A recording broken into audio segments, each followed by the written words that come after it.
नमस्कार मित्रांनो, स्वागत आहे तुमचं अमृतधारा खिल्लार फार्ममध्ये। आज आपण शैलेश तांबे यांच्या वळूंच्या गोठ्यावरती आलोय ओझर येथे। तर आज आपण त्यांच्याकडनं त्यांच्या वळूंची माहिती जाणून घेऊया। नमस्कार मालक। नमस्ते। तुमच्याबद्दल माहिती सांगा दादा। माझं नाव शैलेश धनंजय तांबे, मुक्काम पोस्ट ओतूर, तालुका जुन्नर, जिल्हा पुणे। मोबाईल नंबर आहे 9960 9665 2783 79। बरं दादा, वळू क्षेत्रामध्ये तुम्ही केव्हापासून आले आणि कसा निर्णय घेतला वळू क्षेत्रामध्ये येण्यासाठी तुम्ही? या अगोदर वळू क्षेत्रात यायचं असं कारण आहे की गेली या पूर्वजांपासून आजोबांपासून आमच्याकडे बैलगाडा शर्यतीचा आणि शेतीच्या बैलांची आवड। त्यानंतर वडिलांच्या काळात पालखीची बैल, म्हणजे आधीपासूनच मोठ्या मापाच्या बैलांची आवड होती, पण त्यानंतर पालखीची बैल प्रामुख्याने आमचा तांबे परिवार सांभाळ करायला लागला पालखीच्या बैलांचा। आणि त्याच्यानंतर मग त्यांच्या पावलावर पाऊल ठेवून आमच्याकडून पण आम्ही पण पालखीची बैल आणली, सांभाळतो। मी आणली ज्यावेळेस आम्ही बैल बघत होतो कर्नाटक, त्याच्यानंतर बावधन, वेगवेगळ्या ठिकाणी, त्यावेळेस मग या वळू क्षेत्राविषयी जास्तच आवड निर्माण झाली। आणि ओतूर म्हणजे आमच्या परिसरात इकडं जी खिल्लार गाय, खिल्लार गोवंश जो नामशेष होण्याच्या मार्गावरती होता, म्हटलं आपण काहीतरी तो वाढवण्यासाठी काम केलं पाहिजे। त्या गोष्टीचा विचार करून मग आपण पहिला हा वळू आपण सिद्धापुरी खाणीचा तांडोरच्या राजाच्या लाईनचा मुलगा आपण हा 2 वर्षापूर्वी आपण विकत घेतला। बरं, हा वळू पाहताना तुम्ही वळूसाठी हा बैल का निवडला? तुम्ही काय पाहिलं त्याच्यामध्ये? ह्या बैलाचं वैशिष्ट्य असे आहे, बैल खूप मोठ्या मापाचा नाही, बैल छोट्या मापाचा नाही, मीडियम साईजचं बैल। म्हणजे आमच्या इकडे जी बैलगाडा शर्यत चालते आपल्या पुणे जिल्ह्यात आपल्या ह्या 3 ते 4 तालुक्यांमध्ये बैलगाडा शर्यतीसाठी लागणारे गरम रक्ताची वासरं आणि घट्ट बांध्याची वासरं या बैलाची भरपूर आपल्या प्रमाणात तिकडनं आलती, ती पळत होती।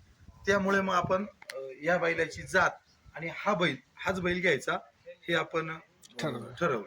बर, हा दुसरा वळू तुम्ही जो आणलाय हा सलगरी काळा मोरामध्ये। बोलायचं असं की ज्यावेळेस आपण हा वळू आणला त्यावेळेस आपल्याला पण वाटत नव्हतं की नाही का आपण बैल आणलाय, कसा रिस्पॉन्सिबिलिटी मिळतो काय। त्यानंतर पब्लिकचा रिस्पॉन्स आला, शेतकरी म्हणायला लागले 2 गायी आहेत, एक गायी सिद्धापूर खाणीच्या बैलाकडनं बडवली, तर दुसरा बैल पाहिजे, थोडासा कलर पाहिजे, म्हणून मग हा बैल मी कुकटोळीवरनं अजय पडळकर म्हणून मित्र आहेत त्यांच्याकडनं मी आणला। आणि हा बैल पिंटू माळे जे आहेत सलगरचे, त्यांचा जो वाकड्या नाकाचा गजा आहे, गजाचा मुलगा आहे, डायरेक्ट गजाचा मुलगा। आता हे स्वतः पिंटू भाऊंची ज्यावेळेस मुलाखत घेतली गेली त्यावेळेस पिंटू माळेंनी सांगितलं होतं की गजाचा मुलगा कुकटोळीत होता, तो आता पुण्यात शैलेश तांबेंच्या इथं गेलेला आहे, म्हणजे हा प्रॉपर गजाचाच मुलगा आहे। त्याच्यामुळे मग आपण हा सलगरवरनं काळा मोरा आणला। म्हणजे आपल्या जिल्ह्यामध्ये तुम्ही शेतकऱ्यांना गाई भरवण्यासाठी ऑप्शन तयार केले आणि कोणाची आवड जशी असेल त्या हिशोबाने तुम्ही वळू भरू शकता। आणि आनंदाची गोष्ट अजून एक, आता आपण एक थोड्या दिवसात हे 2 बैल आपल्याकडे 2 कलरचे 2 जाती 2 आले, आपण एक हरण्या कलर मध्ये आपण एक थोड्या दिवसात, आता मागच्या वेळेस पण माझी मुलाखत घेतली होती राजमळगी, त्यावेळेस पण मी सांगितलं होतं की आपण बैल आणणार, आता 1-2 बैलांचं चाललं होतं, तर काय होतं बैल आणायचाच तर आपल्याला म्हणजे आपल्या कामाला वासर आली पाहिजे बैलगाडा शर्यतीसाठी, तो प्रयत्न चालू आहे। आणि थोड्या दिवसात आपण हरणा किल्लार तांबड्या कलर मध्ये बैल आणणार। बरं मालक, हे बैल जेव्हा तुम्ही आणले त्यानंतर तुम्ही यांची देखरेख कशी करता? आता खरंच वळू पाळणं तेवढं सोपं आहे की कोणी पाळू शकतो वळू? नाही, आता काय सांगाल? यांच्यापेक्षाही बैल होती पालखीची, बैल सौम्य असतात पालखीची किंवा बैल चापलेली असतात, त्याच्यामुळे थोडासा फरक पडतो। पण हे म्हणजे एकदम वाक सांभाळल्यासारखे रिस्की काम आहे, अग्रेसिव्ह असतं, खूप अग्रेसिव्ह। आणि त्यांना चारा पाणी सगळं एक बाकीच्या बैलांचा वेगळाच खुराक आणि यांचा डायरेक्ट वेगळाच खुराक असतो। यांचं दैनंदिन रुटीन कसं आहे? रुटीन म्हणजे आता सकाळी उठल्यानंतर त्यांना पहिलं नेहमीप्रमाणे एक 6 वाजता बांधून गोठ्यातनं बाहेर घेतल्यानंतर त्यांना खाद्य वगैरे शेंगदाणा पेंड आहे, मका बरडा आहे, हरभरा चुनी आहे, त्यानंतर संध्याकाळी थोडस उडीद चुनी वगैरे असती, थोडस गव्हाचं पीठ सोयाबीन मिक्स करून असे वेगवेगळ्या प्रकारचे त्यांना 2 टायमाला वेगवेगळ्या प्रकारचा रतीब असतो. मग सकाळी रतीब खाल्ल्यानंतर एक 2-2 कडब्याच्या भेंड्या, त्याच्यानंतर एक 10-11 वाजता परत कुट्टी. दुपारी काहीच चारा नाही.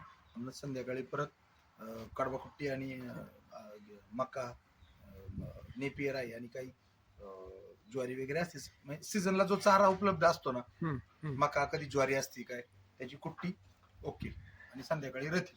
आणि ह्या बैलांना काही तुम्ही आता हे गायी भरवण्यासाठी वापरले जातात, तर यांना शरीराला व्यायाम काय कशा प्रकारे दिला म्हणजे जातो? आपल्याकडे सगळं आता पहिला हा बैल आपण एक दोनदा बैलगाडीला धरला होता. बैलगाडी पण आपल्याकडे प्रॉब्लेम काय, थोडा सिटी एरिया आहे इथं, रस्त्याच्या प्रॉब्लेम मुळे काही नाही. पण रोज सकाळी त्याला इथं शेतात जागा आहे आमच्याकडं, थोडस चालवायचा किंवा टायर आहेत आपल्याकडं, टायरला एक राऊंड त्यांना देतो. पण हा जरा थोडेसे अजून एवढा, आता याला पण आणून 1-1.5 पाऊण 2 वर्ष झाले.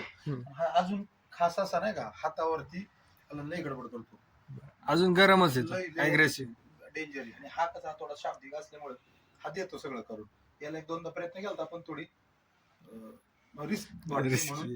पण मोकळा चालायला काही स्ट्रगल नाही त्याला व्यायाम आम्ही चालणं वगैरे. बरं दादा, आता आणल्यापासून आता तुम्ही यांच्या किती गायी भरवल्यात? याच्याकडनं जवळजवळ 700-800 गाय झाले असतील, आणि याच्याकडनं 500-600 क्षेत्र पक्का. आणि आता तुम्हाला आपल्या या भागामध्ये यांची पैदास बघायला मिळते का? भरपूर आता तुम्ही पण बघितलं असेल. हो पाहिजे. एवढे फोन येतात. आणि सगळ्यात महत्वाचं, पैदास झाल्यानंतर शेतकरी आनंदाने फोन करतोय, भाऊ गोरा झाला, भाऊ गाय झाली, लय भारी झाली, लय छान झाली, शरीराला भारी पडली. किंवा कारण आपल्या एवढ्या क्षेत्रामध्ये दादा, पुणे जिल्ह्यामध्ये आणि आपल्या एवढ्या तालुक्यांमध्ये शर्यत क्षेत्रामध्ये माझ्या अनुभवानुसार की ही 2च बैल आहेत आता पैदाशीसाठी. दोनच बैल. आणि शेतकऱ्याला ते आपल्या जवळपास इथं वळू उपलब्ध झाल्यामुळे ते पण आनंदी आहेत आणि आनंदी आहे, खुशीने येतात. आणि सगळ्यात महत्वाचं काय, पैदास चांगली पडते. पैदास चांगली आणि पडते. आपण जे म्हणतो ना ओरिजिनल, हा, तसं ओरिजिनल आहे. आपण काय आता कुठं बाजारातून वासरू आणलंय किंवा ते चालू, असं पूर्ण दोन्ही पण जातीची बैल. आता ज्यांना आपण काय म्हणतो, ज्यांना खात्री नाही ना, त्यांनी फार अगदी पिंटू माळींना सुद्धा विचारलं, पिंटू दादा सुद्धा सांगतील की आपल्याच बैलाचा हा मुलगा आहे, किंवा हा सुद्धा बैल, याचं स्ट्रक्चर, फाउंडेशन, याची जात, रंग, रूप, आता ते ज्याला म्हणजे माहितीवाल्या माणसाला, जाणकार लोकांना माहिती असते 100%. बर, तुम्हाला असं वाटतं का की खिल्लार गाई वळूकडनंच भरून घ्याव्यात? का वळूकडनं भरून घ्याव्यात? काय त्याच्यामध्ये महत्वाच्या गोष्टी आहेत त्या सांगू शकता? गाई वळू करून भरवायचं महत्वाचं कारण की वासर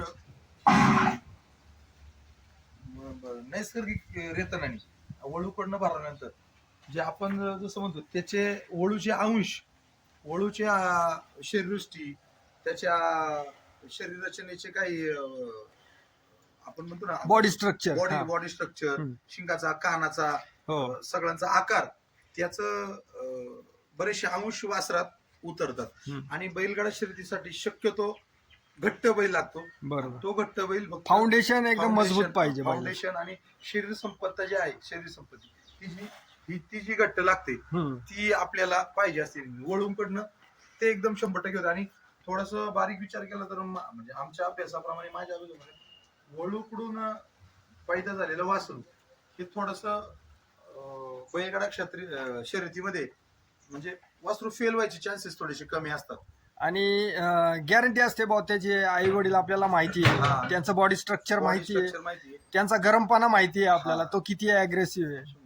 बरोबर. आता याची आपल्याकडं काही पैदास वगैरे आहे का दाखवायला? हो, नाही, याची पैदास आहे. आता याची पैदास तिकडं म्हणजे पब्लिककडे, आपल्याकडे एक गाय होती, मध्ये काय झालं, एक मित्राने जास्त आग्रह केला, म्हणलं मला पाहिजे, आणि त्याचा गोरा आणि गाय आपण त्याला दिली. पण आता हा जो काळा मोर आहे, याची पैदास आपल्या गायला ही कालवड झालेली आता. तर मंडळी बघा, हा सलगरी जो काळा मोरा सुंदर आहे, त्याची ही मालकांच्या गोठ्यावरची पैदास आहे. कालवड आहे ही, एक महिन्याभराची कालवड आहे.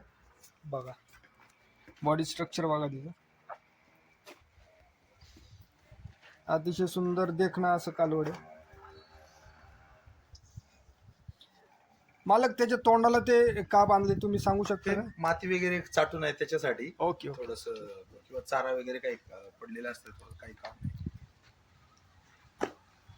बरं मला आता हे वळू जर कुणाला आपल्या भागामध्ये भरवायचे असतील तर यांची फी वगैरे कशी काय ठेवली होती? यांच्या आता आपण रेतनाचा दर जो आहे तो आपण 1500 रुपये ठेवलेला आहे. बरं. त्या रेतनाचा दर.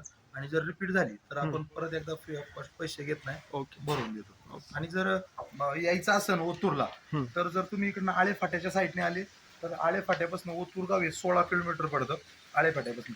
त्याच्यानंतर नगर मार्गे जर आळे फाट्यावरती आले तर नगरपासून आळे फाट्यापासून नगर 60 किलोमीटर आणि आळे फाट्यापासून ओतूर 16 किलोमीटर.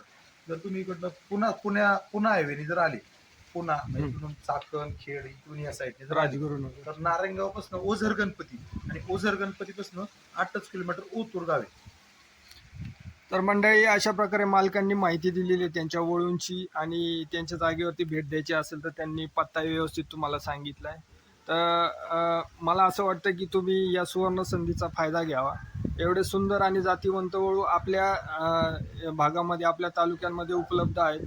शेतकऱ्यांनी त्यांची चांगली जातीवंत पैदास आपल्या गोठ्यावरती एकदा तरी घ्यावी असं वाटते. आणि तुम्हाला कमेंटमध्ये सांगा हे वळू कसे वाटले आणि कशी सुंदर त्यांची पैदास आहे ते.